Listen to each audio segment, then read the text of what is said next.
aqui de volta, numa semana especialmente rica de absurdidades, incongruências, impossibilidades, idiotices, etc. Não vamos poder comentar todas, mas vamos começar com uma pequenininha que dá bem a amostra do estado mental desse país e particularmente da mentalidade da nossa mídia. Se vocês olharem a revista Veja desta semana, vocês verão aqui uma foto da atriz Jane Fonda, a famosa aqui mais uniformizada, creio que de Barbarella, ou uma coisa assim. E na notícia nós lemos o seguinte, uma declaração da atriz comentando que certa noite o marido dela, o diretor de cinema Roger Vadim, ou Roger Vadim, porque é russo e não francês, certa noite ele trouxe outra mulher para a nossa cama e eu topei. Sou muito competitiva e afinal eram os anos 60. Isto aqui então ocupa todo este pedaço desta revista. Muito bem, esta frase foi tirada de uma entrevista na qual a Jane Fonda falava de 1001 assuntos, entre os quais o principal era a famosa visita que ela fez ao Vietnã do Norte para dar conforto e diversão aos soldados vietcongues durante a Guerra do Vietnã, o que foi considerado na época um crime de traição, porque a lei americana prevê, entre os crimes de guerra, o, aspas, dar conforto ao inimigo. Ora, nada pode dar mais conforto do que receber afagos de Jane Fonda, que naquela época tirou fotos sentada num tanque Vietcong, abraçando soldados Vietcong e com um capacete Vietcong, e ainda fez uma série de declarações de louvor aos Vietcongs. Depois eu comento um pouco exatamente o que eram os Vietcongs, mas acontece que agora, daqui umas 2 semanas atrás, ela deu uma entrevista reconhecendo que aquilo foi um ato de traição. Quer dizer, então, evidentemente, essa entrevista é um acontecimento histórico de primeiríssima ordem, porque uma das mais notáveis pop stars do cinema americano, que durante 4 décadas apoiou ininterruptamente todos os movimentos anti-americanos do planeta, ela finalmente confessou que estava errada, tá certo? Ela fez uma declaração mais ou menos parecida com a do ator e cantor Yves Montand.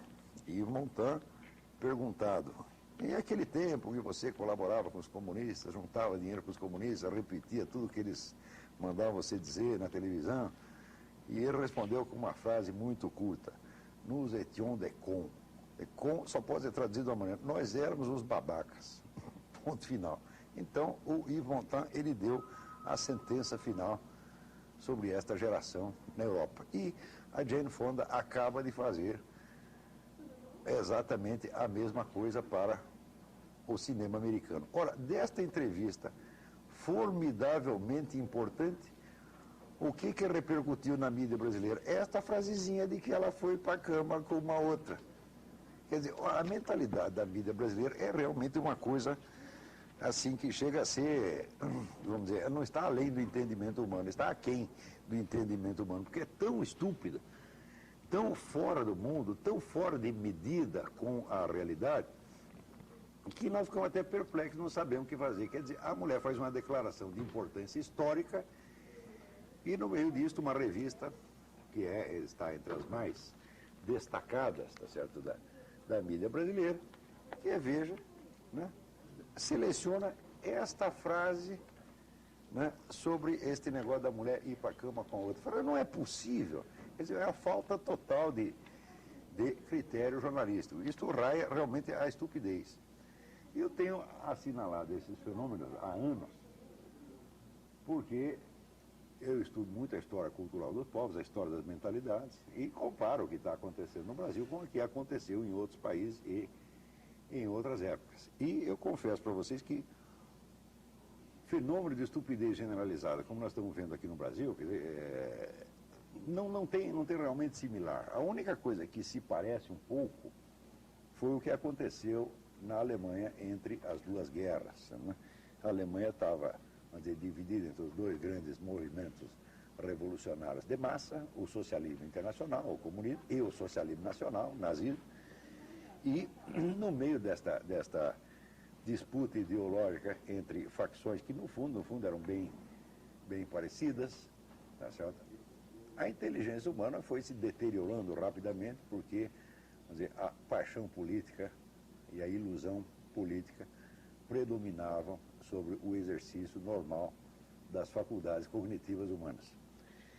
Então, nesse período, houve um escritor notabilíssimo chamado Karl Kraus, que ele editava um jornalzinho que saía 3 vezes ao mês, saía 10 dias, chamado Die Fackel, a Tocha, onde ele ia documentando a ação mental alemã através da degradação da linguagem. No Brasil, a própria expressão degradação da linguagem é compreendida de maneira degradada, porque as pessoas entendem que degradação da linguagem significa apenas que as pessoas estão escrevendo fora da gramática. Porque se fosse só isso, não seria problema nenhum. Mas acontece que a linguagem é um meio pelo qual nós conseguimos, vamos dizer, dar uma objetividade aos nossos estados interiores e dizer o que percebemos, declarar o que percebemos, de modo que estados psicológicos que poderiam passar fugazmente e não ser sequer percebidos, eles podem ser percebidos e podem se tornar objeto de conhecimento graças à linguagem. De modo que uma degradação da linguagem, então a perda de domínio da linguagem, denota uma perda da capacidade de conhecer o nosso próprio estado, de conhecer a nossa própria consciência. Faz da degradação da linguagem, denota, então, vamos dizer, uma degradação da personalidade inteira, uma degradação da consciência. No Brasil, atualmente, eu não conheço nenhuma pessoa, além de mim mesmo, que esteja preocupada em observar isso, e não acredito que na nossa universidade inteira haja pessoas capacitadas para observar este fenômeno, mais ou menos como fez Karl Kraus. Por exemplo, Karl Kraus, naquela época, ele fez uma imensa coleção, um mostruário, tá certo, de absurdidades e incongruências da sociedade alemã, e apareciam, então, na mídia, nos discursos parlamentares, até nos sermões das igrejas, etc. E colocava aquilo tudo no jornalzinho dele, de Fackel, que a chama ou a tocha, né? E com isso ele compôs vários livros depois, um dos quais, o mais famoso, talvez o mais notável, seja esta peça, Os Últimos Dias da Humanidade. É uma peça que, diz ele, foi escrita para as plateias do planeta Marte. Tá certo? As plateias do planeta Marte, não só porque é uma peça que duraria 10 horas se fosse encenada, né? Mas porque, diz ele, o público deste mundo não seria capaz de suportá-la, pois é sangue do seu sangue e o conteúdo é o de todos esses anos irreais, impensáveis, inapreensíveis, anos em que personagens de opereta interpretaram a tragédia da humanidade. Então, este imenso documentário da estupidez humana colecionado por Karl Kraus, do qual uma parte ínfima compôs esta peça gigantesca, é o único análogo que eu posso encontrar para o que está acontecendo no Brasil. Tá certo? Então, esta semana, nós coletamos mais alguns exemplos, esse da Jane Fonda é um deles, mas o mais extraordinário é que quando aparece mais uma amostra dessa estupidez, a reação do público, a reação dos observadores é ainda mais estúpida, porque percebem que tem algo de errado ali, mas não chegam a atinar com o que é. Então dizem as coisas mais desencontradas, emitem as opiniões ainda mais incongruentes do que o fenômeno que eles estão comentando. Esta semana, por exemplo, o nosso presidente da República emitiu uma das frases mais extraordinárias, né, da sua longa gestão, ou reinado, ou talvez pontificado. Ele emitiu a seguinte frase, ele disse: eu não preciso mostrar a minha fé ao público, todo mundo sabe que eu sou católico. Olha, eu gastei um dia inteiro meditando profundamente sobre esta frase, tá certo? E esperando para ver se surgia em toda a mídia brasileira algum sinal de que alguém tivesse percebido o que significava esta frase como expressão de um estado de consciência de uma pessoa. Notem bem, analisando a frase, você nota que, por um lado, ele está fazendo a apologia da sua independência interior, quer dizer, a sua ligação íntima com Deus não tem nada a ver com o público não tem autoridade para opinar a respeito, ou seja, a independência, né, religiosa, a independência de alma do presidente seria, então, uma coisa superior à opinião pública. E na frase seguinte ele apela justamente a esta opinião pública como testemunha de que ele tem esta relação íntima com Deus. Digo, olha, se você não precisa mostrar a sua fé ao público, como é que o público pode saber qual é a sua fé? E mais ainda, como este público poderia ser testemunha do estado interior que você está alegando e que você diz justamente que o público não tem nada a ver com isso. Ou o público tem algo a ver com isso ou não tem. Note bem, não se trata de um erro de lógica. Logicamente, não há contradição entre as duas frases que o indivíduo diz. O que há é uma contradição real, contradição existencial, em que o indivíduo está confundindo a sua consciência interior com a opinião pública, que ao mesmo tempo ele despreza em nome desta consciência interior. Isto é evidentemente um estado de total inconsciência. O indivíduo não tem consciência de si mesmo, tá certo? E por isso mesmo ele pode descrever o seu estado em termos tão antagônicos, no qual nós, a opinião pública, somos ao mesmo tempo o intrometido que não tem nada a ver com as relações dele com Deus e a grande e única testemunha que vai provar que ele tem esta relação com Deus. Ou seja, o indivíduo está completamente destrambelhado. Isso não quer dizer que ele esteja louco. Claro que ele não está louco, ele sabe agir com racionalidade, muitas coisas. O que falta, evidentemente, o que um fenômeno como esse denota, é a total falta de consciência moral, quer dizer, a incapacidade de julgar os seus atos e a incapacidade sequer de se apreender a si mesmo como autor de seus atos. Quer dizer, é um estado altamente patológico, mas não de patologia mental. Isso é o que se chama sociopatia. Então é uma doença da consciência moral, ele não é capaz de se identificar como o sujeito de seus atos. Ele confunde o sujeito e o objeto. Mais ou menos como num plano mesmo de doença mental, o esquizofrênico diz que ele é você. Tá entendendo?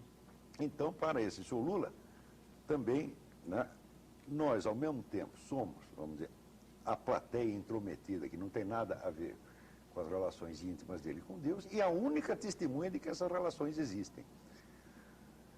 Eu fiquei esperando dias e dias para ver se alguém se dava conta da anormalidade do estado mental necessário para pronunciar esta frase, e ninguém percebeu. Ou seja, porque a frase é de tal modo desencontrada que ela paralisa a inteligência do espectador, exatamente como a inteligência do emissor da frase está paralisada no momento em que diz isso. Quer dizer, ele não sabe o que está dizendo e quem está ouvindo não sabe o que está ouvindo. Só que isso não aconteceu entre duas pessoas ou numa família, isso aconteceu para milhões de pessoas ao mesmo tempo.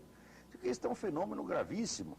Karl Kraus, se estivesse vivo, pegaria isso como uma verdadeira joia da sua coleção de monstruosidades cognitivas, tá entendendo? Como não tem Karl Kraus aqui, então eu mesmo pego e coleciono. Agora, o Karl Kraus passou anos fazendo isso e colecionando isso. Eu coleciono esporadicamente, eu pego um exemplo ou outro aqui. Porém, passados uns dias, o mesmo cidadão, o senhor Luiz Inácio Lula da Silva, ele vai a Roma, ele então se comunga sem confessar, isso é, profanando, né, o ritual cristão, e após ter profanado, após ter cometido esse pecado, ele se justifica dizendo que ele pode cometer este pecado, porque ele é um homem sem pecado. Ora, houve gente que se escandalizou dele dizer que é um homem sem pecado, porque isso é evidentemente uma blasfêmia, né? Agora, pouquíssimo, esse é uma blasfêmia, um desrespeito total para com a igreja, etc, etc. Porém, o importante não é isso, o importante não é que ele tenha blasfemado. O importante é que ele tenha dito que é um homem sem pecado, justamente como justificativa para o pecado que ele estava cometendo naquele mesmo momento. O que denota a mesma falta de consciência moral. Quando eu digo falta de consciência, é o seguinte, cada ser humano, o ser humano não é composto apenas, vamos dizer, de peças independentes, de mecanismos independentes, que cada um faz o que quer na hora que quer. O ser humano tem um centro. Esse centro agente é aquele que tem o poder de pronunciar a palavra eu, e dizer eu acho isso, eu fiz isso, eu pretendo aquilo, eu quero aquilo mais, eu sinto tal ou qual coisa. tá certo? Ora, o fato é que esse cidadão, no momento, ele está sem esta consciência de eu. Quer dizer, as várias frases que ele emite são totalmente desligadas umas das outras e não há um centro responsável que possa responder pelo que ele diz ou faz. Isso é um estado extremamente anormal.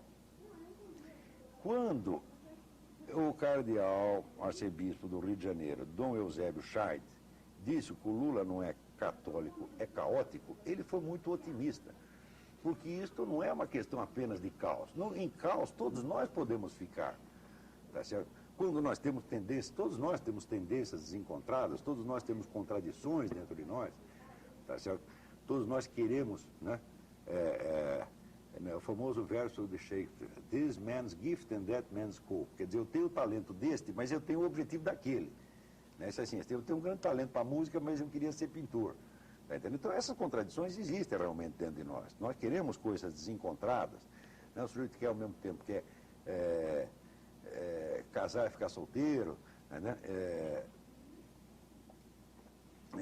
Ele quer se realizar no trabalho sem precisar trabalhar. Todos nós temos essas coisas. Mas acontece que essas contradições, elas em nós geram tensões. Tensões por quê? Porque nós temos um centro decisório e um centro julgador, tá certo? Que percebe essas tensões e sente, né, a contradição que está vivendo.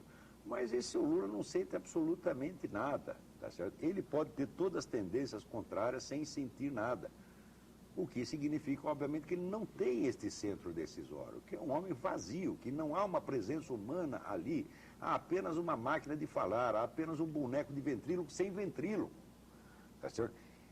E isso é uma coisa extremamente grave, porque este estado anormal, tá certo, denota uma perda do verdadeiro estatuto humano. Ser um ser humano significa ter um eu consciente, ser capaz de responder aos outros, ser capaz de ser autor consciente de seus atos e ser capaz de julgar-se.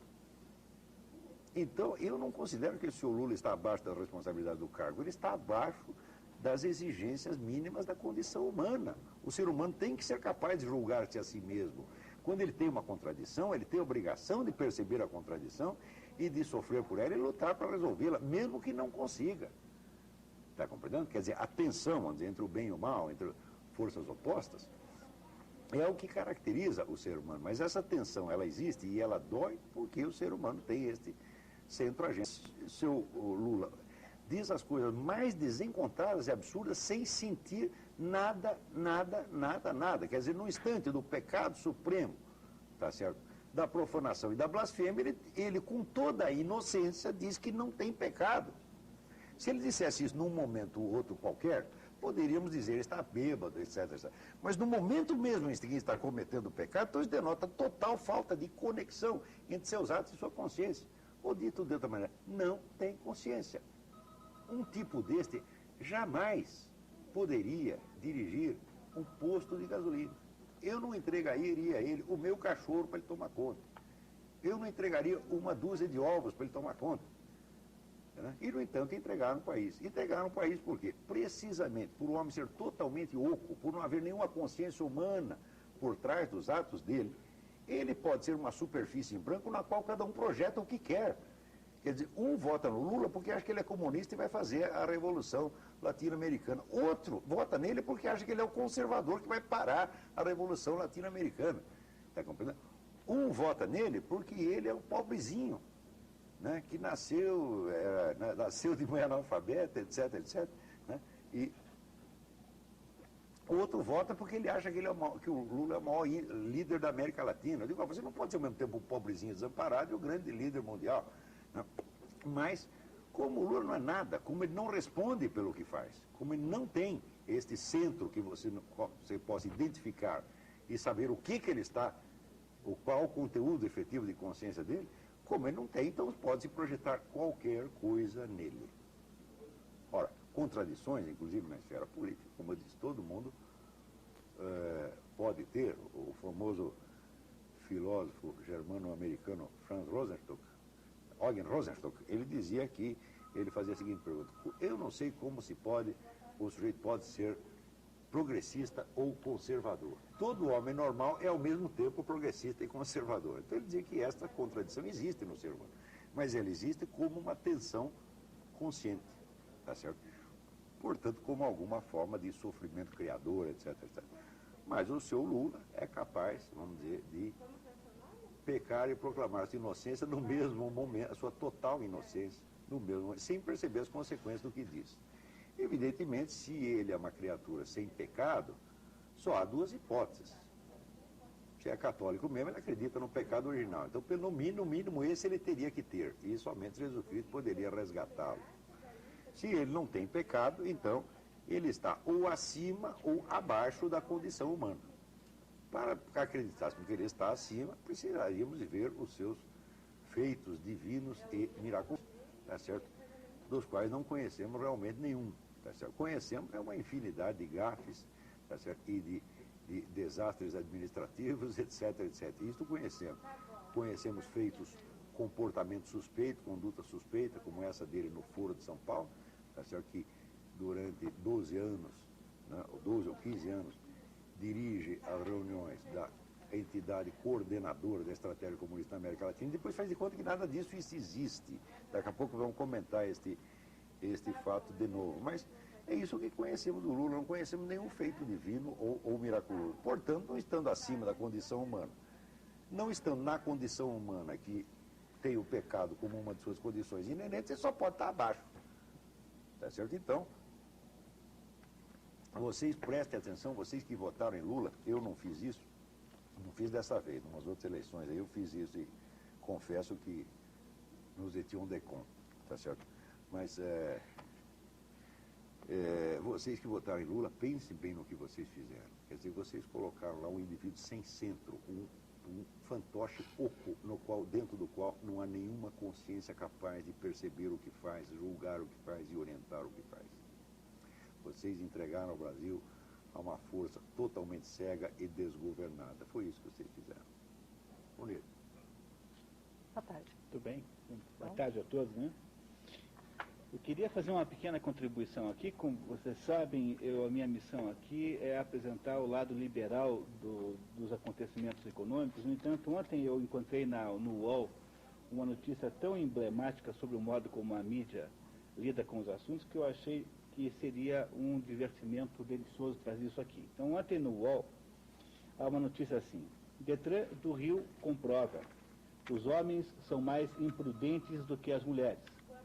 Bom, quem lê essa notícia, essa manchete que está ali na tela, tem aqui uma informação clara, nítida e indiscutível. Os homens dirigem pior, ou são mais imprudentes, são menos cuidadosos do que as mulheres. No entanto, ao longo da matéria, o que está escrito aqui é o seguinte, diz assim: o levantamento do Detran do Rio de Janeiro, divulgado nesta sexta-feira, comprovou: os homens cometem mais infrações graves de trânsito. No entanto, a guerra dos sexos no volante apresenta empate em relação ao número proporcional de multas. E aí vai para o final dizendo assim: diante disso, a distribuição de multas entre os sexos é mais equilibrada, quando se considera a proporção de motoristas homens e mulheres, né? Em 2004, foram 775 mil multas para homens e 246 mil para mulheres. Portanto, são 2,7 multas para homens para cada multa para mulheres. No entanto, há 2,8 homens de cada mulher. O que comprova que elas receberam proporcionalmente mais multas do que eles. Então, é muito difícil alguém entender isso aqui, porque... Você está vendo como é que está as coisas? Porque é assim, se você considera ainda por cima o fato de que os homens dirigem muito mais tempo, então todas as profissões de direção são masculinas, né? Então, por exemplo, no Paraná, no Detran Paraná, um homem dirige em média 11 vezes mais tempo que qualquer mulher. Você tem dúvida disso, você fica na esquina vendo quem é que está dirigindo o carro, porque os números que estão aqui comparados são os números de habilitações. E se fosse considerar a quantidade de motorista hora, digamos assim, as mulheres levariam muito mais multa do que os homens. Talvez 5, 6, 7 vezes mais. No entanto, a conclusão que o jornalista é capaz de escrever aqui é: Detran do Rio comprova, homens são mais imprudentes que as mulheres. Ou seja, o sujeito escreve um artigo de jornal, uma notícia, cujo texto cujo conteúdo é exatamente o contrário da manchete que ele escreveu em cima. Bom, a julgar, esse é um caso apenas, né? Mas a julgar. São milhares de casos. Por isso aqui, quer dizer, será que 90% que você lê não é assim também? Quer dizer, se você se der o trabalho de ler tudo, com todo o cuidado, meticulosamente, com toda a atenção, será que você não vai descobrir que a manchete é sempre o contrário do que diz o texto? Então, eu não sei, olá, você que é jornalista, o que você Acho que um faz a matéria e o outro faz a chamada. Mas Será que não desse é mesmo isso? fenômeno que eu estava falando. Quer dizer, isso aqui, eu me lembro no tempo que eu comecei a trabalhar na imprensa, isso vai fazer, eu tenho 37 anos de jornalismo.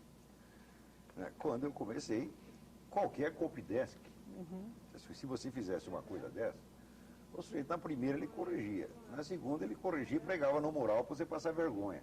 Na terceira, te passava um sabão. E na quarta, você era demitido. Só que hoje, isso aqui é a norma na imprensa brasileira. Nas manchetes, a primeira página do jornal tem um negócio, já tem isso. Você lê um negócio na manchete, quando você vai ler a notícia, é outra completamente diferente. Isso virou praticamente norma. Então, este é sinônimo sinal desse mesmo fenômeno que eu estou dizendo. Quer dizer, estão perdendo o domínio da linguagem. Quer dizer, a linguagem está sendo usada numa espécie de automatismo, né, mental, no qual o indivíduo não conecta o que ele está dizendo com o que ele está vendo e com o que ele está lembrando e com o que ele está sentindo. Não, tudo funciona com peças diferentes, tá certo?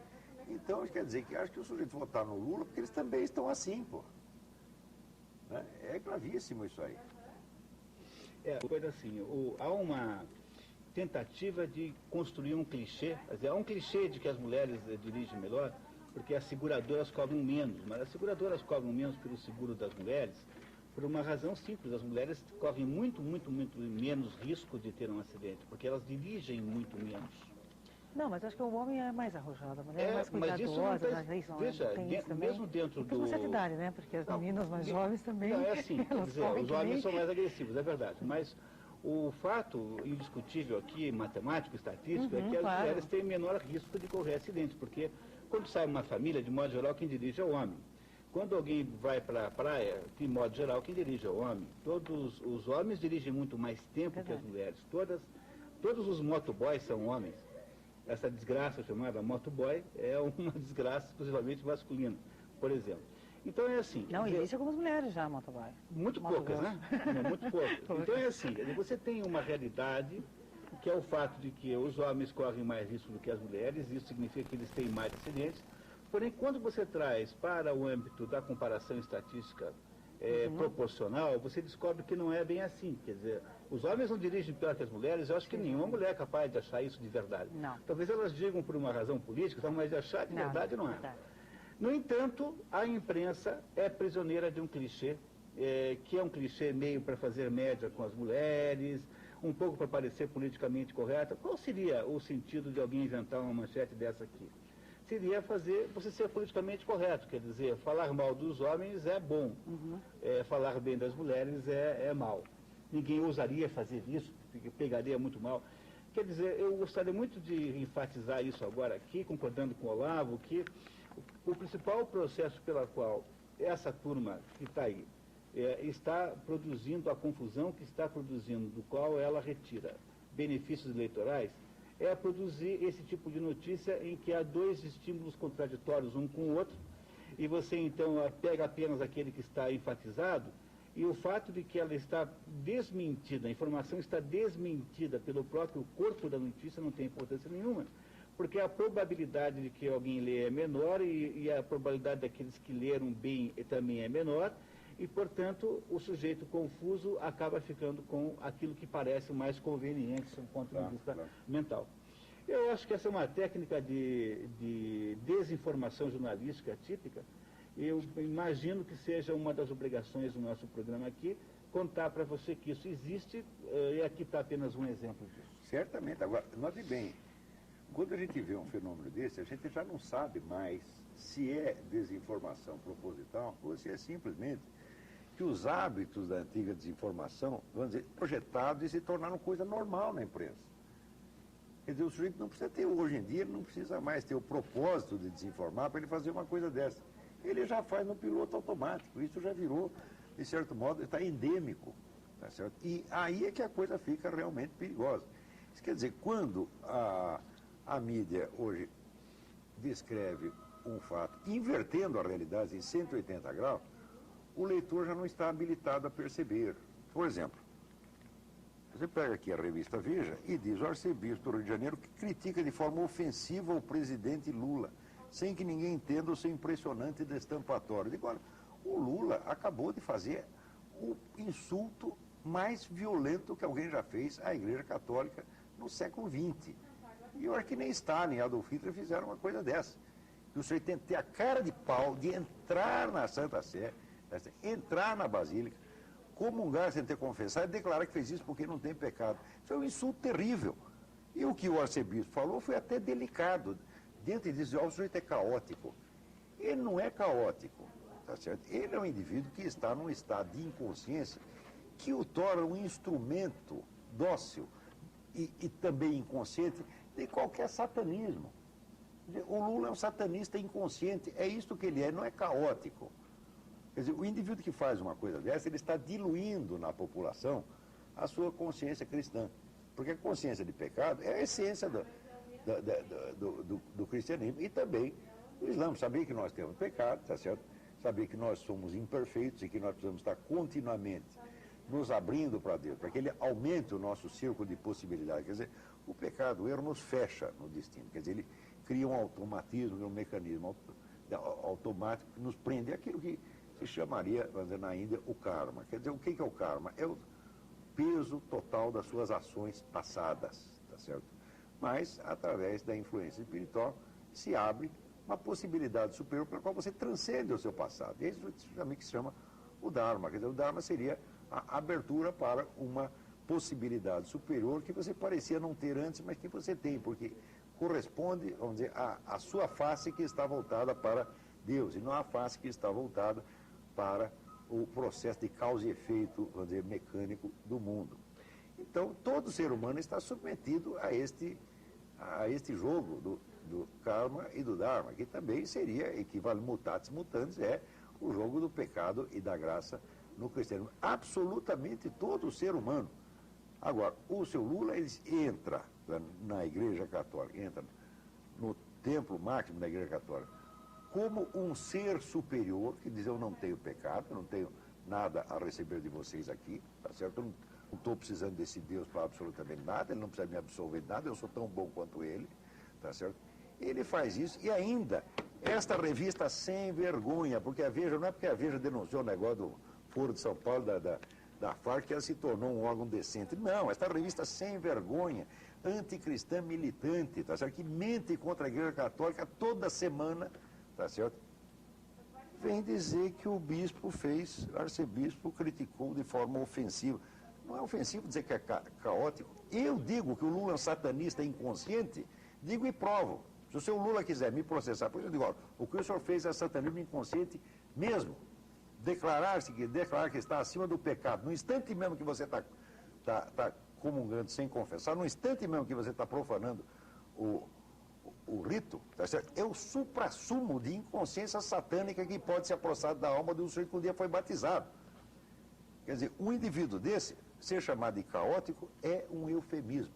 Agora, esta revista quer dar ao público a impressão de que foi o cardeal que exagerou. Agora, o país está tão podre que é capaz até do cardeal se acovardar e pedir desculpa, quando ele teria obrigação de explicar, em termos de doutrina teológica, a mais rigorosa possível, por que ele está dizendo isso e por que o Lula é mais do que caótico. Quanto a esse seu Severino Cavalcante, esse tipinho desprezível que vocês estão vendo aqui, tá certo? E que diz que o cardeal arcebispo aqui está louco, esse também não sabe o que é loucura, porque se você não é capaz de identificar a falta de consciência moral do autor daquela frase que nós analisamos no começo, e deste ato, tá certo, absolutamente incongruente de declarar que está sem pecado, se você não é capaz de perceber que este é o louco e que quem diz que quem vê este como caótico está perfeitamente na normalidade e na realidade, então louco é você. Então aqui, seu Severino, louco é você. Além de louco, é burro. Além de burro, é puxa-saco. Porque o senhor está, vamos dizer, cuspindo em cima da igreja, como se a igreja não tivesse o direito de julgar, vamos dizer, a conduta pública dos seus fiéis, ou pelo menos aqueles que dizem que são fiéis, e como se a máxima medida da moralidade pública fosse a presidência da República, de um país insignificante do terceiro mundo, tá certo?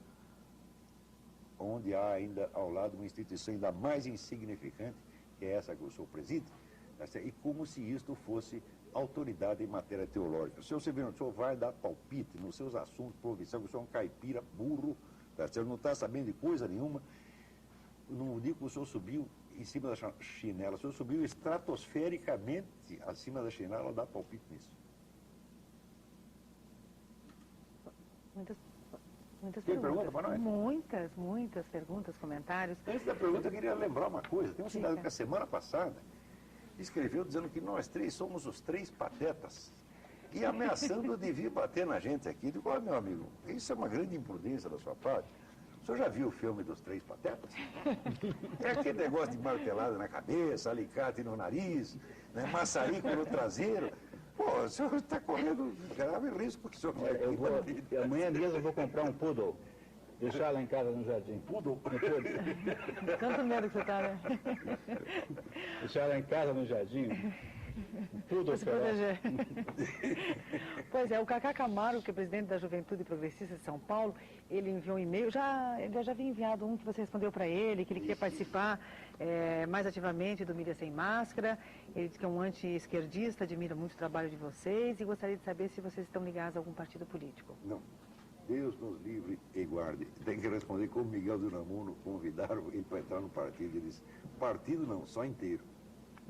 E as pessoas que parabenizaram o programa, o Cacá Camargo de São Paulo, a Anabel também de São Paulo, Frank McMullen Jr., a Cleide Alexander e Dalva. Agora tem uma muito interessante aqui, Olavo, que diz o seguinte: a Janaína do Bigorrilho, que ela é formada em comunicação social e formanda de direito. É inconcebível uma pessoa vir a público na TV e falar esses absurdos que o senhor Olavo está falando. É por isso que esse programa tem um ibope tão baixo. Deixa eu ver aqui. Tem o nome da senhora aqui? Tem. Janaína do Bigorrilho. A senhora é deformada em comunicação social e deformanda em direito. A senhora é muito burra, tá? Não tenho que responder isso aqui, porque a senhora não disse nada. A senhora disse apenas que está brava. Isso aqui é o que se chama jus esperneando. A senhora está muito brava conosco, mas nós não estamos nem bravos com a senhora, entendeu? A senhora não faz a mais mínima diferença. E o nosso ibope talvez seja baixo, mas o seu é mais baixo ainda. Provavelmente. Bom, a Dalva também por e-mail. Vocês assistiram ao coletivo que o presidente deu por ocasião da morte do Papa? Então, o jornalista perguntava uma coisa e ele respondia outra. Pode um presidente não entender o que se pergunta? Mas não é que ele não entende o que se pergunta, ele não entende o que ele fala, ele não entende o que ele faz. Não é exatamente disso que nós estamos falando. Isso é um fato extremamente grave. Eu entendo que a dona Janaína, com o seu QI 12, não seja capaz de entender a situação. Tá certo? Né? Então, a maturidade de um bebê de 3 anos, a pessoa não vai entender realmente isso. É preciso ter estudado um pouco, precisa ter meditado um pouco e precisa ter condição de comparar. Tá certo? Condição, sobretudo, de apreender a linguagem como expressão do estado interior do indivíduo. Tá certo? E saber distinguir o que é, vamos dizer, às vezes um mero erro de lógica, que todos nós podemos fazer, tá certo? Do que é uma incongruência existencial real. Eu sei que essa dona Janaína e outros tantos nem estão sabendo falando, e por isso mesmo ela acha absurdo porque ela não entende. Mas eu jamais tive a pretensão de que essas pessoas nos entendessem. Eu estou falando para pessoas inteligentes, tá? Olha, agora o José Pedro de Santa Cândida diz que o senhor foi muito feliz ao fazer o comentário quanto à gafe do presidente Lula em relação à fé. Em função do conhecimento, o presidente Lula se inclui entre os que, abre aspas, fé demais, fecha aspas. Tá? E a Margarida do VV, só de dizer que não é pecador, o Lula, né, ele já está pecando por mentir. E pior, mas pior ainda, por dizer isso no momento, para justificar o pecado que está fazendo naquele mesmo momento. Quer dizer, olha, você vê, o Jânio Quadros, aqueles dois pés andando cada um numa direção, era mais congruente do que o Lula. Porque pelo menos tinha um conflito, quer dizer, tinha um pé para cá e o Jânio Quadros no meio. Agora, o Lula é o seguinte, tem um pé para cá e outro para lá e não tem nada no meio. E o professor Hélio do Centro pergunta para o Olavo se você já leu a obra Escutas a Ninguém, do autor William Reich. Escutei. O William Reich foi um belíssimo tipo. Né? Ele fez estudos importantíssimos sobre a circulação de energia no corpo humano. iniciou uma série de pesquisas que ainda continuam, são muito frutíferas, né? E o Vilham Braille passou por várias fases. Ele primeiro foi comunista militante, depois foi anticomunista, depois foi para os Estados Unidos, depois ficou contra os americanos, e no fim ele ficou louco. Mas a loucura final dele, acho que em parte foi efeito das suas próprias pesquisas. Ele está mexendo com assuntos extremamente, vamos dizer, explosivos e perigosos, mas de qualquer modo eu considero o Vilham Reich uma espécie de herói, desbravador do desconhecido, o qual se deu muito mal no meio das pesquisas. Mas o famoso Zé Ninguém, a que ele se refere neste livro, que é um livro, não é um livro de psiquiatria, é um livro de polêmica, tá certo? Ele está se referindo exatamente às pessoas que são incapazes de atinar com o que estão fazendo. O Zé Ninguém é um bicho mais ou menos sem consciência, tá entendendo? Que segue a massa, mas não chega a esse ponto do Lula, não, tá entendendo? O Zé Ninguém é até um pouco mais consciente do que o Lula. Agora nós vamos para o Munir. O Maurício da Lapa, de São Paulo, lhe pergunta sobre a lei de responsabilidade fiscal, por que o Lula afinou quanto a essa lei? Porque qualquer um outro faria o mesmo. Porque a lei é inaplicável, porque foram só nesta mudança de gestão 1.000 prefeitos que descumpriram a lei, começando pela dona Marta Suplicy.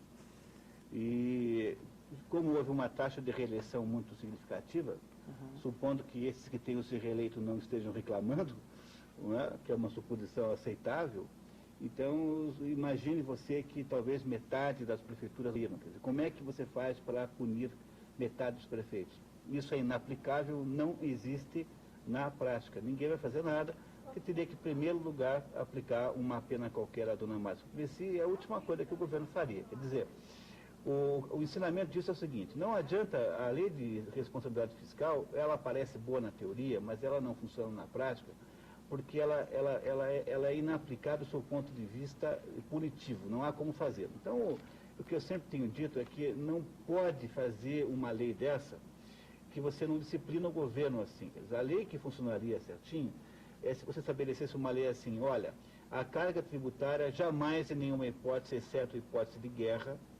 poderia passar de 15%, 20%. Ponto. Quer dizer, o governo fica proibido de estabelecer qualquer receita acima de uma certa porcentagem do PIB. Esse valor seria reajustado em termos orçamentários todo ano. Porque o que você precisa entender, que fez a pergunta, é que o governo está aí para gastar o dinheiro. Ou seja, o governo, se você pegar a curva da arrecadação pública no governo atual, mesmo no governo anterior, você irá descobrir que a despesa pública cresce na mesma proporção da curva. Porque o que faz sentido na existência do governo é gastar o dinheiro. Então, eles sempre gastarão todo o dinheiro que eles puderem gastar. E como eles farão sempre assim, qualquer tentativa de limitação proporcional, por exemplo, entre salários e endividamento que se faça da receita arrecadatória, é inútil, porque eles sempre irão gastar mais do que deviam. Depois eles dirão assim: por causa da lei da responsabilidade fiscal, agora eu tenho que aumentar os impostos. E vai todo mundo dizer: ah, é verdade, o prefeito, para poder cumprir a lei, tem que aumentar os impostos. Ou seja, a lei da responsabilidade fiscal parece muito boa, parece muito inteligente, mas, na verdade, ela é só um instrumento de sancionar o aumento da carga tributária. Na prática é assim, porque vimos aí, na primeira experiência concreta, que ninguém será punido por causa do seu desrespeito. Não adianta fazer assim. Vai na limitação da carga tributária, isso sim funciona. A limitação interna no conjunto de receitas do governo é inútil, não vai funcionar nunca. E a Cláudia gostaria de saber onde que ela pode adquirir o livro Economia do Mais, do José Munir Nasser. Olha, em Curitiba você encontra ou na livraria do Chaim, todo mundo sabe onde é, na Rua General Carneiro, ou você encontra na própria editora, cujo telefone é 363-7600. Repito, 7600, num desses dois lugares. Então tá aí. E o Eduardo do Cabral, ele pede para o Olavo comentar sobre a declaração cardeal Umes, afirmando que o Lula é católico a seu modo. Comentar também sobre o fato desse mesmo cardeal ser apontado como um dos principais candidatos a Papa. Olha, Eu vou ser sincero, eu não confio em Dom Cláudio Umes, porque é na arquidiocese dele que aquela, não só abortista, como militantemente satanista, chamada Católicas pelo Direito de Decidir, ocupa um conjunto de salas no prédio da Ordem Carmelita ao lado da CNBB. Eu não sei se nós nos referimos a este assunto aqui, eu publiquei um artigo no Globo, né, ontem a respeito disso aí. Existe essa organização chamada Católica pelo Direito de Decidir, que é o braço nacional de uma organização americana chamada Catholics for a Free Choice, que se dedica nominalmente a fazer propaganda do aborto, a apoiar os movimentos abortistas, continuando a se dizer católica. Muito bem, essa organização já foi impugnada pelo Conselho Nacional dos Bispos dos Estados Unidos, que diz que não é uma organização confiável, não merece apoio como organização católica de maneira alguma. No outro extremo, foi condenada pelo Conselho dos Bispos de Chiapas, que é uma região rebelde esquerdista do México. Esses também disseram que essa organização não presta de maneira alguma, que as mulheres que acompanham não são católicas, que elas já se excomungaram a si mesmas. Tá certo? E eu encontrei na revista delas, né, páginas e páginas de odes a Lúcifer e odes ao ídolo bíblico Baal. Quer dizer, a pessoa que faz isso, essas efusões de satanismo entusiástico, né, e que depois que é católico está rindo da nossa cara. Tá certo? São satanistas mesmo. E se a Ordem Carmelita, mais o arcebispo, mais a CNBB permite a presença dessa gente lá no meio deles, de modo que se confundam com a imagem da igreja, então, para mim, são todos suspeitos de cumplicidade com isso. E esse é o Cláudio Umes, se não está cúmplice, ele é muito mole, tá certo? E eu vou falar o português, claro, não gosto dele não. Não sou capaz de julgar um por um, não sou eleitor de papa, tá certo? Às vezes é possível que um sujeito que não presta absolutamente, sendo eleito papa, seja dirigido pelo Espírito Santo, isso não é impossível, tá certo? O Espírito Santo pode se utilizar de qualquer um de nós, de mim, de você, né? Ou até do Fernandinho Beiramar, se quiser fazer um milagre, usa qualquer um como instrumento, tudo isso é possível, tá certo? Mas eu preferia que não fosse não. E a Soraya diz que o seguinte, ela pede para você comentar, para que o Lula seja um bom presidente, seria necessário bons exemplos. Mas o Lula não apreenderia os exemplos, ele não capta. Ele não capta o que ele capta, a diferença, quer dizer, entre a independência da consciência íntima e o testemunho da opinião pública. Se ele não é capaz de perceber esta diferença, ele não percebe a diferença entre ele e o outro.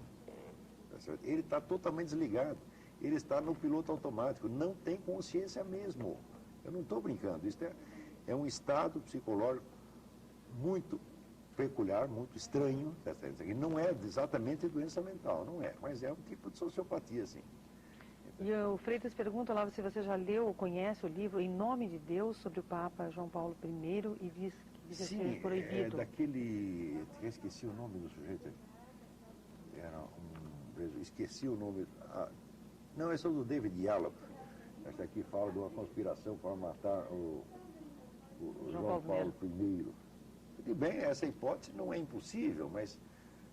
Veja, por que as pessoas prestam tanta atenção a uma conspiração possível, tá certo?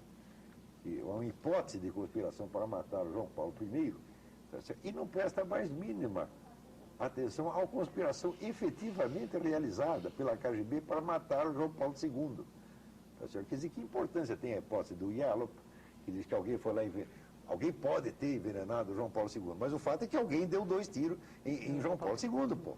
E quem foi que deu o tiro? Agora se revelou, papéis da Alemanha Oriental confirmam a hipótese levantada já na época pela repórter das seleções, Claire Sterling, de que a operação tinha sido planejada pela KGB e realizada pelo Serviço Secreto Búlgaro.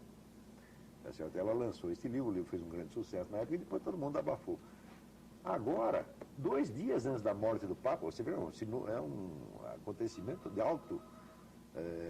alta significação simbólica. 2 dias antes da morte do Papa, se abrem lá uns documentos da antiga Alemanha Oriental e se confirma então que foi a KGB mesmo que planejou. Por que ninguém fala disso?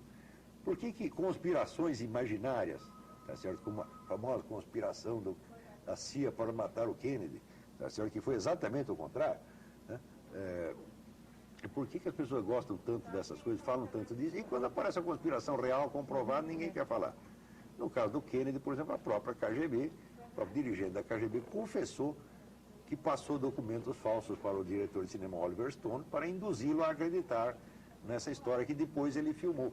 Então o filme todo, vamos dizer, é uma fraude induzida pela própria KGB, né? Então a pessoa costuma ver a presença universal da CIA. A CIA é 1000 vezes menor que a KGB, pô, não dá para comparar as duas coisas, né? Então essa ideia já apareceu no filme Poderoso Chefão também, uma conspiração de capitalistas malvados para matar o Papa, etc, etc. Então, tudo isso, até o momento, é imaginação e hipótese. Agora, os tiros em João Paulo II não foram imaginação nem hipótese, e os papéis da Alemanha Oriental não são nem imaginação nem hipótese, mas acho que a população mundial está ficando boba, ela presta atenção nas coisas, justamente, ela acredita justamente quando é ficção. Quando é verdade, não acredita, não. Vamos lá. A Sandra do Champagnat, também para você, Olavo, porque ela diz que sou sua aluna há 4 anos e muito obrigada, graças a você aproximei-me de Deus. Sandra. Não, obrigado por alguma coisa tenha servido, graças a Deus, estou muito grato por esta oportunidade. Se eu fui ocasião para que você reencontrasse um caminho espiritual, um caminho religioso, eu fico muito contente com isso.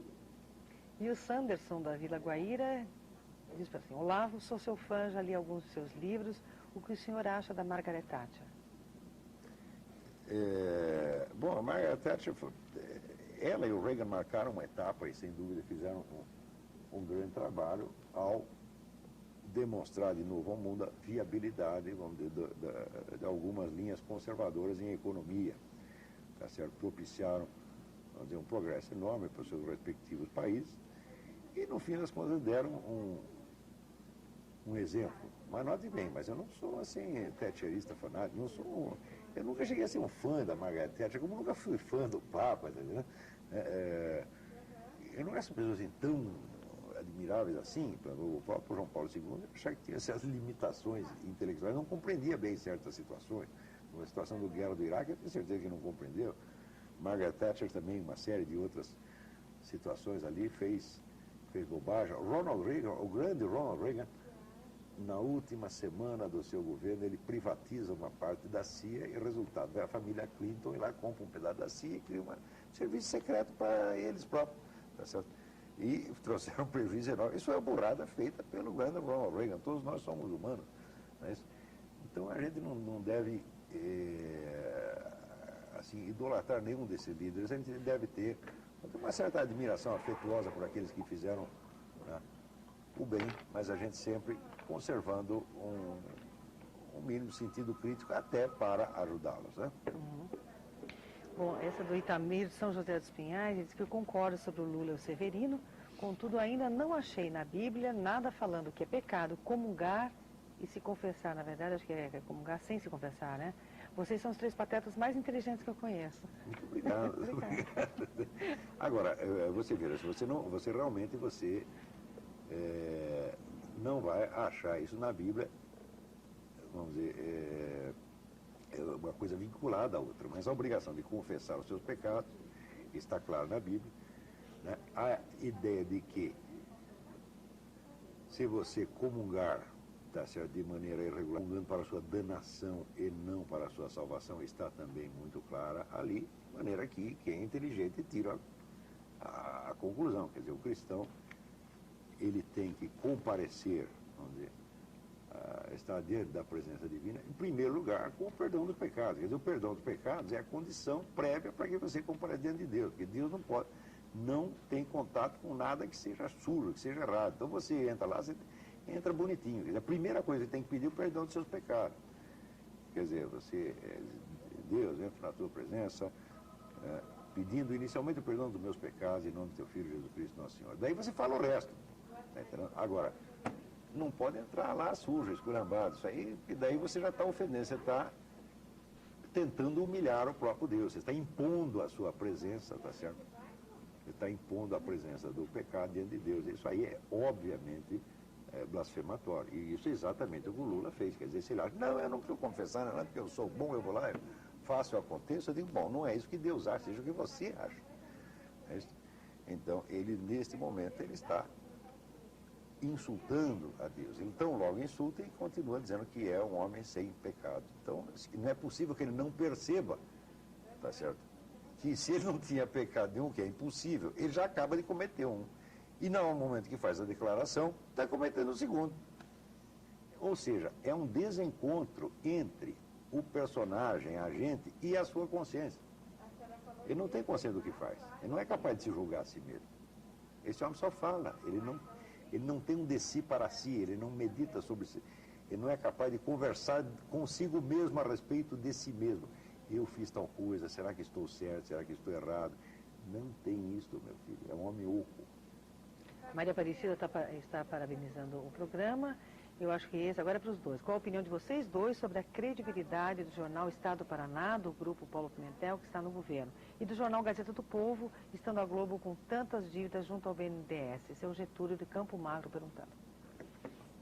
Olha, Getúlio, você mencionou dois jornais aqui da província, né? No sentido simpático da palavra. O problema não são esses dois jornais aí. Por exemplo, a Gazeta do Povo é um jornal que tem uma dimensão local e não pretende mais nada além disso. E eu seria até capaz de dizer que em determinados momentos a Gazeta do Povo faz um grande esforço. Por exemplo, eles têm uma dedicação a assuntos paranistas que eu acho extraordinária. Agora, é um jornal sem pretensões. O que eu acho grave, que eu acho que a situação é muito importante, é que os grandes grupos de telecomunicações do Brasil, que são, respectivamente, a Rede Globo, que tem o Jornal Globo, o Grupo Abril, que não tem jornal relevante, e a Folha de São Paulo e o grupo ligado ao Dia e Jornal do Brasil, esses grupos, sim, estavam pelo menos muito mal economicamente e não há outra fonte de recursos para ajudá-los que não seja os recursos do BNDES. Então, se existe uma possibilidade de esses grupos submeterem-se a uma certa atividade simpática ao governo federal, ela será obtida agora, porque depende do dinheiro federal a possibilidade desses grupos continuarem existindo economicamente falando. Então eu diria a você que os nossos jornais aqui da terra são jornais que fazem o que podem, mas eles não são de modo nenhum o problema. Quer dizer, eu não me lembro mais qual é o número exato, mas se eu não me engano, a dívida consolidada dos grandes grupos de comunicação no Brasil estava por volta de 800 milhões de reais, unindo todo mundo, sendo o maior de todos os devedores o Grupo Globo, o grupo da TV Globo. Eu acho que isso é muito preocupante. Se você tem preocupação nisso, eu acho que você tem toda a razão. É preocupante sim, porque aí você une dois problemas. Primeiro, você une o jornalista que já tinha sozinho, sem nenhuma iniciativa, sem nenhum estímulo, uma simpatia pelo governo. E agora você tem ainda por cima o dono do negócio, o capitalista, fazendo o possível para parecer simpático. Então, quando você consegue chegar nesse ponto, você tem daí a garantia de que a imprensa terá uma parcialidade absolutamente clara na direção das ações do governo, não tenha dúvida disso. Coisa que, obviamente, irá mudar rapidamente se o governo parecer que não vai conseguir a reeleição, né? Aí talvez a imprensa se torne mais autônoma em relação a isso. Mas eu acho isso muito, muito, muito importante, porque tendo em vista o conjunto de dificuldades, o conjunto de circunstâncias políticas que nos rodeiam. Veja, o Brasil faz parte de um conjunto de países, ele não é uma entidade autônoma. Nesse momento, ele faz parte de um eixo esquerdista na América Latina, dirigido talvez com a pessoa mais importante de todos, seja o Chaves, da Venezuela. O Brasil tem uma imprensa que é absolutamente simpática, uma intelectualidade, digamos assim, imaginericamente, às posições e posturas e propostas esquerdistas. Bom, na hora que todos os donos de jornal, que antes talvez se metessem numa posição meio neutra, deixassem o pessoal fazer o que queria, porque só estariam interessados no dinheiro. Agora, na hora que eles também têm um interesse em fazer publicidade, propaganda para o governo, eu acho que a situação ficou muito pior do que antes. Certamente. Né? Não sei o que você pensa lá. Não, eu penso que esse esquema petista aí já dominou mesmo toda a imprensa. Dominou por dois lados. Primeiro, dominou economicamente através desse esquema que eu estou falando. E segundo, dominou por dentro das redações através da militância e da rede de simpatizantes e colaboradores informais, que constitui 99% das redações. Quer dizer, não tem por onde escapar. Isso quer dizer que a possibilidade que o povo brasileiro tem de ser informado corretamente hoje é nula, nula. Não há a mínima possibilidade. A mídia inteira está comprometida neste esquema. Isso nunca aconteceu na história do mundo. O que aconteceu foi, em outros países, você tem um regime totalitário que cria censura à imprensa, persegue jornalistas, e daí impõe à força.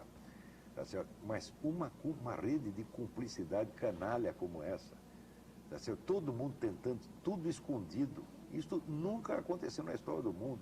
Isso é a coisa mais sem vergonha da história da mídia mundial. Nunca aconteceu uma coisa desse tipo. Você quer ver um exemplo? Procura no jornal, nosso jornal Mídia Sem Máscara, www.mediasemmascara.org, a reportagem do Fábio de Andrade chamada O Volátil Furo de São Paulo.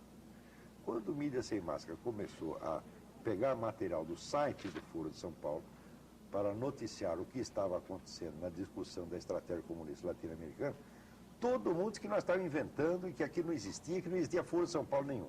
Durante anos sustentaram isso. Até chegou uma hora, não deu para sustentar mais, porque já aparecia as atas, aparecia a fotografia, aparecia a documentação internacional, aparecia as publicações do próprio Foro de São Paulo, feita no exterior, aí não dá mais para esconder, então passaram para o plano B. O plano B era dizer, não, isso é apenas um órgão de debates, não tem maior importância, etc.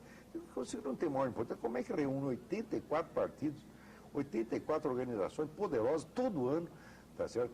Gastando dinheirão para fazer esta reunião e fica dias lá discutindo e no fim emite resoluções que são diretrizes obrigatórias para todos. Como é um fórum de debate, se é apenas um fórum de debate, se emite resoluções e essas resoluções têm poder decisório para 84 organizações.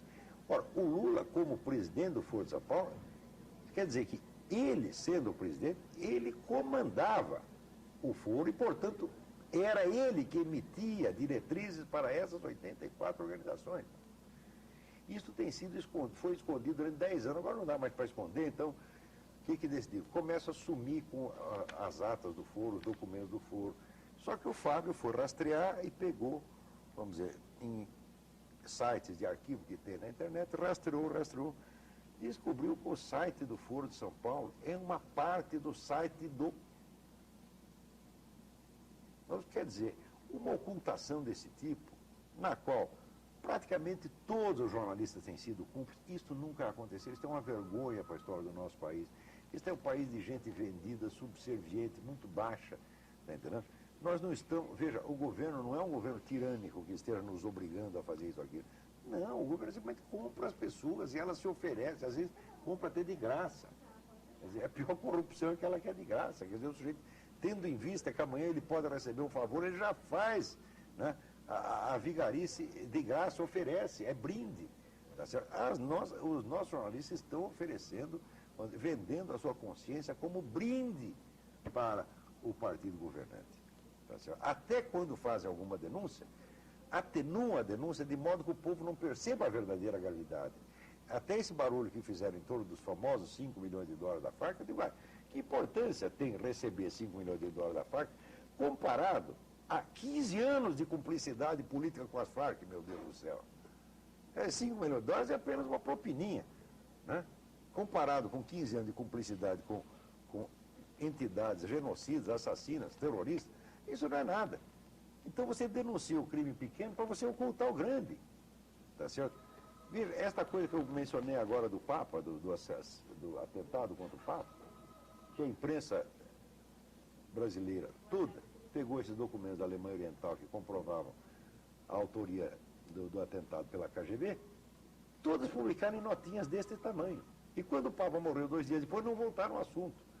Ou seja, estão todos amortecendo. Eles não querem que você se lembre da história do que foi o comunismo. Para quê? Para que a história possa se repetir. Vocês estão todos enganando vocês. Entendeu? Quer dizer, isto aqui um dia será cobrado. A história o futuro vai cobrar desta gente.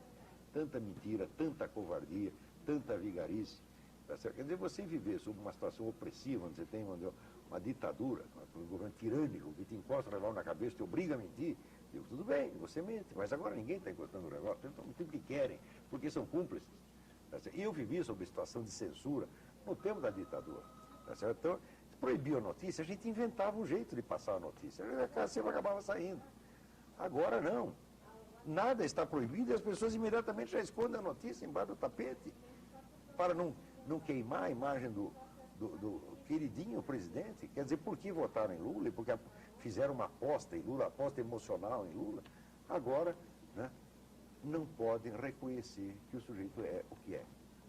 Quer dizer, nunca um país abdicou tanto da dignidade da sua inteligência como está acontecendo, como está acontecendo agora. O que ocorre no Brasil de hoje, talvez não dê nem para contar. É mais ou menos como esse negócio que diz o Karl Kraus, quer dizer, estes anos irreais, impensáveis, inapreensíveis, inacessíveis para a memória e só conservados em algum sonho sangrento, anos em que os personagens de opereta interpretaram a tragédia da humanidade. Esses camaradas não são nem personagens de opereta no sentido europeu, são personagens de teatro e revista. Né? Vamos lá. Olha, eu queria até pedir desculpas para os nossos telespectadores, porque nós encerramos às 4h30 as perguntas, né? Porque senão não dá tempo da gente responder tudo. Porque, na verdade, a Janaína, né, ela disse que a gente não tem embora, mas tem pergunta aqui para 2 programas já, né? Então a gente tem que encerrar às 4h30, senão não dá tempo de responder. Janaína, todo mundo presta atenção nela. Bom, Ninguém faz nada sem consultar a Janaína. O Messias do Portão, ele quer agradecer ao programa pelos grandes temas tratados, assim como não existem elogios que possam ser usados para vocês 3. Muito obrigada ao Messias do Portão. Os 3 patetas agradecem. Os 3 patetas agradecem. E o Stanislau do Xaxim, ele disse, senhor Olavo, o que o senhor entende como consciência e como se dá a consciência? Olha, existe uma história do famoso pseudo-guru, era um charlatão espiritual, mas um charlatão espiritual muito cheio de senso de humor. George Gurdjieff, e ele conta que um dia ele disse para um aluno, olha, você não tem consciência moral nenhuma. Daí no dia seguinte o sujeito disse, olha, eu fui procurar no dicionário o que era consciência moral, eu não achei não. A minha resposta para o senhor é mais ou menos essa. Se o senhor não sabe o que é consciência, eu não vou poder lhe explicar. Então tá. O Marino Jardim Social, ele diz que precisamos de mais mídia sem máscara. Parabéns. A imprensa em geral goza de imunidade tributária, artigo 150. Essa imunidade teria como fim que a imprensa trabalhasse no sentido de trazer cultura e desenvolvimento social ao povo. No entanto, a preocupação é apenas com o faturamento. O senhor tem toda a razão. Não é só faturamento, não. Eles querem mais coisas, querem vantagem política, querem outro tipo de poder, querem ser o próprio Estado. Quer dizer, as novas gerações de jornalistas foram educadas na ideia de que eles são agentes de transformação social. Antigamente, o jornalista, repórter, era um sujeito que era pago para fazer um serviço e ir lá contar o que aconteceu. Agora não. Agora você é uma espécie de governante. Você é o agente que vai transformar a sociedade, vai transformar a sociedade, que eu saiba, são os políticos que você votou para isto. Agora, o jornalista não. Agora, só que precisaria esclarecer que a imunidade tributária de que o telespectador está falando aplica-se a qualquer órgão produtor de informações. Quer dizer, você tem a imunidade tributária aplica-se ao jornal, à revista, ao livro. E ela é a imunidade sobre os impostos de venda, tanto do papel quanto do produto pronto. E o objetivo dessa imunidade, que está na Constituição brasileira, é facilitar o acesso das pessoas à informação, quer dizer, reduzir a carga tributária, diminuindo o custo dos livros, revistas e jornais, digamos assim. Então, embora o princípio disso tenha sido muito bem intencionado, ele pode, obviamente, servir tanto ao bem quanto ao mal, né? No entanto, ela é mais ampla do que a imprensa, ela atinge toda a produção editorial ampla, lato sensu, digamos assim. E o Marco de Almirante Tamandaré, ele pede para comentar sobre o governo do ex-presidente Bill Clinton. Olha, hoje mesmo eu estava lendo um livro que se chama Intelligence Failure, quer dizer, fracasso do serviço de inteligência, em que mostra que o desmantelamento do serviço de inteligência durante a gestão Clinton tornou absolutamente inviável a defesa norte-americana, resultando, portanto, na vulnerabilidade americana no tempo do 11 de setembro. Tá certo? Então, o que foi feito durante o governo Clinton nesse sentido, é hoje que as pessoas estão começando a se tocar, porque foi tanta coisa ruim que foi feita ali, cujos efeitos ainda se observam hoje, tá certo? E praticamente, você vê, ele desmantelou, paralisou o serviço de inteligência, fazendo com que ele criou uma comissão, que seria a comissão coordenadora do serviço de inteligência, o que significa que os vários serviços de inteligência não podiam se comunicar entre si sem passar por essa coordenação. Então a coordenação, ela vetava, dizia, tal informação que está no FBI não pode chegar na CIA, tal informação que está na CIA não pode chegar no Serviço Secreto do Exército, e assim por dentro. Ora, e fez isso justamente quando esses serviços estavam investigando as relações entre o próprio Bill Clinton e a espionagem chinesa. Quer dizer, o indivíduo, para encobrir o seu envolvimento com a espionagem chinesa, que é o que facilitou as coisas para os espiões chineses no laboratório nuclear de Los Alamos, e que depois recebeu uma enorme contribuição de campanha, na campanha seguinte, a contribuição de uma estatal chinesa, é muito grata, evidentemente. Então, quando estava investigando isso, o Clinton, o que fez? Inventou essa coordenadoria para bloquear todo o intercâmbio de informações. Então, claro que inviabilizou a máquina inteira. Então, esse negócio do 11 de setembro, por exemplo, ou depois o vexame que apareceu no negócio das armas de destruição em massa, né? Não, as armas de destruição em massa estão lá, não estão lá. As armas de destruição em massa tinham sumido, que tempo, né? Então o exército entrando lá e procurando as armas, não estão mais aqui. Quer dizer, foram feitos de trouxa realmente. Não que não devesse ter invadido o Iraque, devia sim, de qualquer maneira. Mas a ideia de que ia encontrar lá as armas de destruição em massa, que naquela altura já estavam na Síria, no Irã, fazia anos, né? Então, os americanos foram feitos de palhaço. Você foi feito de palhaço por quê? Pelo Clinton. Entendeu? No caso da famosa Operação Colômbia também, quer dizer, oferecia à Colômbia aquela ajuda para combater o narcotráfico, com a condição de que não mexesse na guerrilha. Resultado, os cartéis acabaram, a guerrilha se tornou todo poderosa. Vai dizer que o Clinton não era capaz de calcular esse efeito? Claro que era. Calcular. Então, a gestão Clinton, o falecido Paulo Francis era muito otimista quando dizia que Bill Clinton e Hillary sairiam da Casa Branca algemados. E vai levar mais 20 anos para descobrir tudo o que eles fizeram. Rodrigo de Santa Felicidade pergunta, já que o Lula é uma marionete, ele está a serviço de quem, Olavo? Mas, olha, eu disse que o Lula é um boneco de ventrílogo sem ventrílogo. Quer dizer, não há efetivamente alguém que o controle. O que há é esta entidade coletiva chamada Foro de São Paulo, que o Lula representa e que repete que nem um idiota aquilo que foi decidido ali. A carreira do Lula sempre foi assim. O Lula não interfere, ele não atrapalha o movimento, ele espera a Assembleia decidir e age, entre aspas, democraticamente, quer dizer, democraticamente com os amigos dele. O que eles decidiram, colegiadamente ou coletivamente, ele personifica, representa, veste a camiseta e sai defendendo aquilo. Para isso não é preciso consciência alguma, ele é apenas um garoto propaganda. Quer dizer, ele recita o script, mas ele não precisa ser manipulado por alguém em particular. Você está entendendo? Ele representa, ele personifica, como garoto propaganda, o conjunto do que foi decidido ali nesses encontros do Foro de São Paulo e nos próprios congressos do PT. Ele sabe, vamos dizer, obedecer à Assembleia e, como é que se diz, transmitir o discurso da Assembleia para o restante da nação. Todo o talento dele é esse. Você vê que dentro do PT, o Lula foi um dos camaradas que menos criaram motivo de ruptura, de atrito. Ele sempre soube acomodar tudo bem lá. Ele não quer atrito, ele gosta do partido, ele tem um imenso amor a esse partido, é a única coisa que ele ama realmente. Talvez a Madonna Marisa também, não sei. Espero que sim.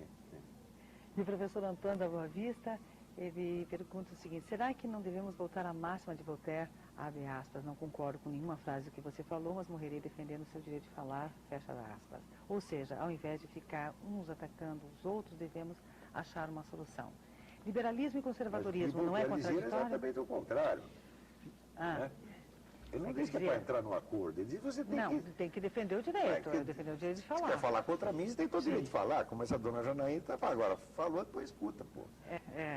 Agora, o ponto interessante é a retomada daquela velha confusão. Então, eu sempre tenho dito aqui que o que nós chamamos de liberalismo não é liberalismo. A gente chama de liberalismo um certo neoliberalismo, que nada mais é do que uma estratégia socialista. Quer dizer, deixa eu ver se eu explico melhor. É assim, quando se achou no mundo que iam existir experiências socialistas concretas, isso já aconteceu no século XIX, né? Hoje a famosa Comuna de Paris, tentativas assim episódicas. No fundo, tudo começa com muito mais precisão histórica na Revolução Francesa, que já é, de certo modo, já uma espécie de embrião disso tudo. Ao longo do século XIX, há várias experimentações. Quando chega no início do século XX, um país significativo, a Rússia, então, transforma-se num país comunista. E isso, não só por força do exemplo, mas também por causa da habilidade do Lenin em fazer a publicidade disso. Este fato transforma-se numa espécie de tentação europeia. Naquele momento, então, a Europa, de certo modo, pega fogo. Quando você estuda a Guerra Espanhola foi uma guerra continental na prática. Todo mundo se meteu, o México, inclusive. Todo mundo viu naquela guerra uma espécie de grande contraposição entre o modelo capitalista, que seria representado pelo Franco. Isso eu estou dizendo assim, eu sou ponto de vista da opinião pública, porque o Franco também não era nenhum pró-capitalista. O Franco era só um sujeito um pouco truculento, mas religioso, católico, que achava que não tinha que ter bagunça. Era uma mentalidade assim de caserna mais do que qualquer outra coisa. E um grupo que achava que o governo dito legalista da Espanha representava a próxima experiência socialista na Europa. Então, perceba que no início do século XX, há uma tentação europeia de estabelecer outras experiências comunistas. No entanto, já no século XIX, um grupo de socialistas muito inteligentes dizia assim, olha, esse negócio da gente fazer o comunismo como a apropriação pelo Estado dos meios de produção e transformação das empresas em empresas estatais, ou seja, da apropriação dos meios de produção por meio do Estado e a criação, então, de um país de funcionários públicos, mais ou menos assim.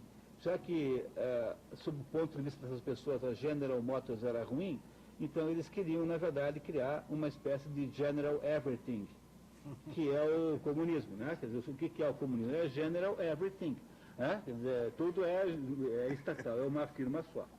Bom, e essa turma diz assim, olha, isso é uma fria, não vai nisso, porque isso não vai dar certo.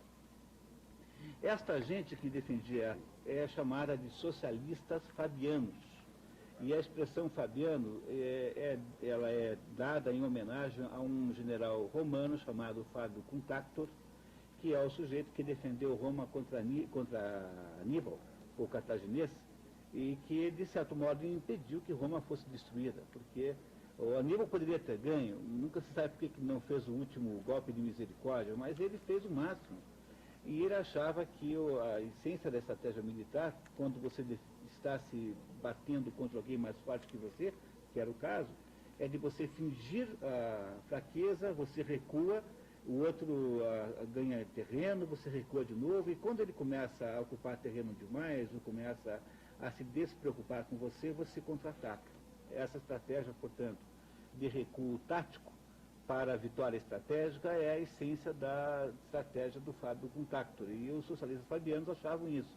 Eles achavam o seguinte, olha, esse negócio do governo ter fábrica de prego e ser dono de lanchonete não vai funcionar. Vamos fazer o seguinte, deixa os capitalistas cuidarem do dinheiro, eles vão fazer tudo possível, vão acordar cedo, vão fazer cursos, vão mandar os seus funcionários estudar, eles vão ficar tão bons que eles vão ganhar um dinheirão, e quando eles estiverem com um dinheirão, nós vamos lá e colocamos um imposto incrivelmente alto em cima deles, pegamos o dinheiro e fazemos uma revolução. Como eles só pensam em dinheiro, eles farão tudo que a gente quiser, basta que a gente diga para eles que o dinheiro está garantido. Não é o que faz o Lula, quer dizer, quem é o sujeito que mais gosta do governo? Não é o analista de banco, o economista que acha que não tem nada mais incrível do que o governo brasileiro atual, que o Palocci é um gênio. Por quê? Porque na mentalidade capitalista típica, a única coisa que faz sentido na vida é ganhar dinheiro. Então esse pessoal fará todo o possível para ganhar dinheiro, ganhará todo o dinheiro possível, até mesmo que isso lhes custe a vida. Eles não fazem ideia de que eles estão servindo e que eles estão sendo transformados em vítima lentamente, portanto, eles continuam ganhando dinheiro e acham que qualquer coisa que não seja isso é de natureza desprezível e insignificante. Ou seja, o que se criou ao longo deste século, quando então finalmente se percebeu que o sistema soviético de fazer o comunismo, ou seja, a General Everything, não funcionava, então os socialistas fabianos declararam vitória e disseram assim, está vendo? Nós é que tínhamos razão. E aí então o socialismo se recicla e se transforma num socialismo de aparência capitalista. E o nome disso é que é neoliberalismo. Então, quando o nosso espectador, que está aí dizendo que há uma contradição entre conservadorismo e liberalismo, ele está, no fundo, caindo nessa armadilha. Isso que se chama de neoliberalismo é que você acha que chama que é liberalismo, mas não é só neoliberalismo, de fato é contraditório com a ideia de conservadorismo, porque ele, na prática, é apenas um instrumento de tomada do poder para um socialismo reciclado pelo fracasso do sistema do Gulag. Né? O Gulag fracassou, então agora funciona melhor a fórmula sueca, que é melhor para fazer socialismo assim.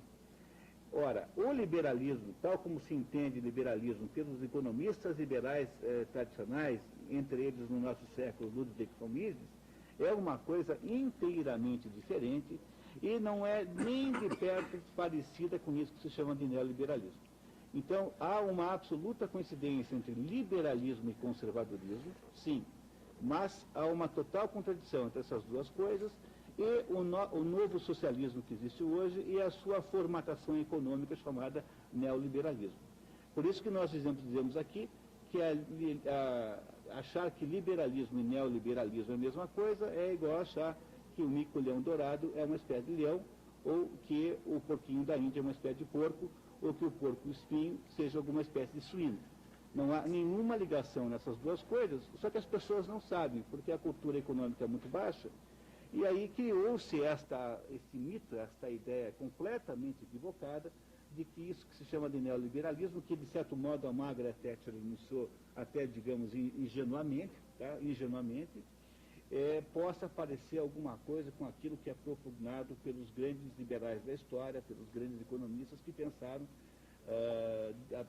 a partir de Adam Smith, por exemplo, que a ação humana é indelegável, ou seja, a essência do liberalismo clássico é que a ação humana é indelegável e os seres humanos são responsáveis pelo próprio destino.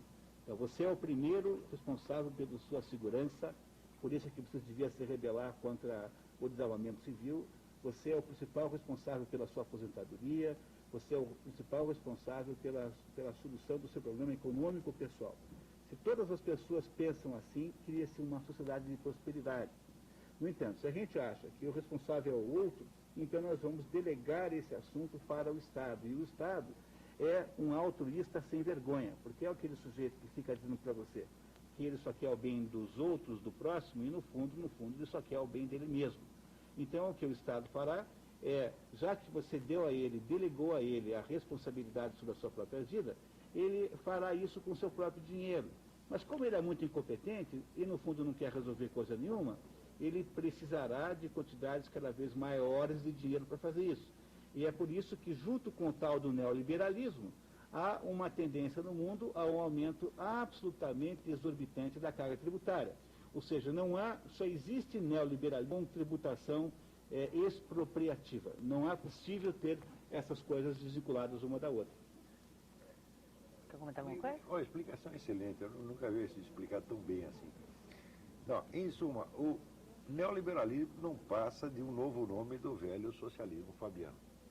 E o socialismo fabiano, embora parecesse diferente do socialismo soviético, não era senão o outro braço do socialismo soviético. Por quê? Hoje se sabe que a sociedade fabiana, que foi fundada por um casal inglês, Sidney e Beatrice Webb, tá certo? Quando se abriu os arquivos de Moscou, se viu que quase todas as instruções para a direção da sociedade fabiana vinham de onde? Do governo soviético. Então, eles não eram socialistas antissoviéticos, não, eles eram outra espécie, era um outro braço da atividade socialista, comandada pelo mesmo central soviético. O que ainda vai reforçar o que você está dizendo aí. Bom, nós temos agora, acho que uns 3 minutinhos só, mas acho que dá tempo para fazer uma última pergunta. E olha, sobraram muitas perguntas, acho que vamos deixar para a semana que vem, né? Semana que vem a gente já faz essas que estão aqui. O Francisco do Centro pergunta, já que está sendo eu tenho uma feito... coisinha que eu queria dizer. Então lembrar, tá, dica. Antes, é importante. Dica. O Mídia Sem Marca está entre os 3 finalistas do Prêmio IBEST desse ano, tá certo? Nós não nos candidatamos, a candidatura apareceu sozinha, tá certo? E todos os nossos 10 concorrentes são entidades ricas, com apoio político, etc. E o Mídia Sem Marca, não sei como, foi parar entre os 3 finalistas. Nunca pedimos voto a ninguém, mas agora estou pedindo. Até para o efeito da inércia, já que nos colocaram lá que nós estamos indo bem, então bom. Então vamos até o fim, né? Vamos até o fim. Então, aqueles que quiserem, por favor, entrem no www.premioibest.com.br e procurem a seção política e votem, se quiserem nos fazer esta amabilidade, no Mídia Sem Máscara. Maravilha, Lavi. Olha, tem reprise desse programa aqui em São Paulo, né, no próximo sábado, a partir das 18h30. Se quiser assistir, nós vamos revisar então o programa dessa tarde. Posso fazer a última pergunta? Acho que dá tempo ainda, né? O Francisco do Centro diz que já que está sendo feito críticas diretas ao Lula, para quem então devemos votar? Qual a sugestão? Votar? Quem disse que o senhor deve votar? Tá certo? Só vote em alguém se não tiver algum meio de deixar de fazê-lo. Tá certo? Por quê? Quando os candidatos já vêm todos pré-moldados dentro da mesma cabeça, como na última eleição presidencial, que eram todos associados de uma maneira ou de outra ao Foro de São Paulo, não adianta votar. O nosso problema não é votar, o nosso problema é restaurar as condições, vamos dizer, políticas, jurídicas e culturais para que o exercício do voto signifique de novo alguma coisa. Não existe democracia, circulação de informações. A circulação de informações nesse país está bloqueada. Tem que desbloquear primeiro e depois pensar em quem votar. Por enquanto, tanto faz, votar num ou votar no outro. Agora, se houver, de fato, de novo a circulação de informações, de novo a confrontação, tá certo, de opiniões, aí sim.